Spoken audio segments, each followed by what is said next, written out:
Good morning, all of you. Welcome to the class. Welcome to the explanation of the assignment 31st 8 2020. See the first answer. Parathyroid glands are located on dorsal side of the thyroid gland. You could see in the diagram two pairs of thyroid glands, parathyroid glands, are situated on the dorsal side of thyroid gland. Second answer. Calcium and phosphorus metabolism is regulated by parathyroxine, which is secreted by parathyroid gland. So the function of parathyroxine is to mobilize the calcium from the bone into the blood. So that is how it will increase the blood calcium, and hence it is also called as hypercalcemic hormone. So it is opposite to the action of hypocalcemic hormone, which is called as thyroxine hormone. The third answer, Phillips Collips discovered parathyroid hormone. The fourth one, parathyroid deficiency causes hypocalcemia. So that means there is a decreased level of calcium ions in the blood. So normally what happens is that the parathormone is going to stimulate the bone resorption. That means it will stimulate the osteoclast cells so that they are going to break down the calcium phosphate matrix, from which calcium ions are going to release into the blood.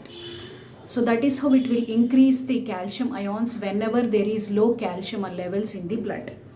So it also stimulates reabsorption of calcium ions from renal tubules and also increases absorption of calcium from gut. So that is how it will see that there is enough calcium ions in the blood. If its secretion is less, then it leads to a condition called as hypocalcemia, where there are low circulating levels of calcium ions in the blood. Fifth one, the removal of parathyroid glands in human beings results in tetany. So tetany is an involuntary muscular contraction which is due to the low circulating levels of calcium ions in the blood. So we know that parathyroxine hormone is produced by parathyroid glands. If parathyroid glands are removed due to surgery, if there is any cancer, okay, so in that condition what happens? There are low calcium levels in the blood, which leads to muscle spasms and involuntary contractions called as tetany. The sixth one, parathormone regulates calcium and phosphate level in blood. So whenever there are low calcium levels and phosphate levels, it is going to release the calcium and phosphate from bone into the blood. Parathormone is a hypercalcemic hormone. Its deficiency leads to decrease of calcium levels in blood. As earlier I have said that it is going to increase the levels of calcium in blood. So it is going to mobilize the calcium which is present in the bone into the blood.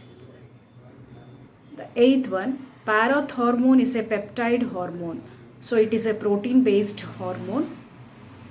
Ninth one, parathormone and thyrocalcitonin have opposite effects. So they have antagonistic effects.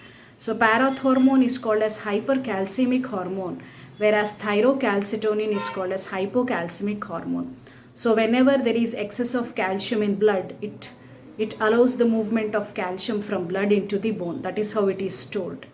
So now if suppose in case of low calcium levels in blood, the parathormone is going to release calcium by the osteoclastic activity of bone cells from bone into the blood. So that is how they both are acting in an opposite manner. In case of 10th one, the labeled parts are as follows. A is nothing but thyroid, B is isthmus, C is trachea, and D is parathyroid glands.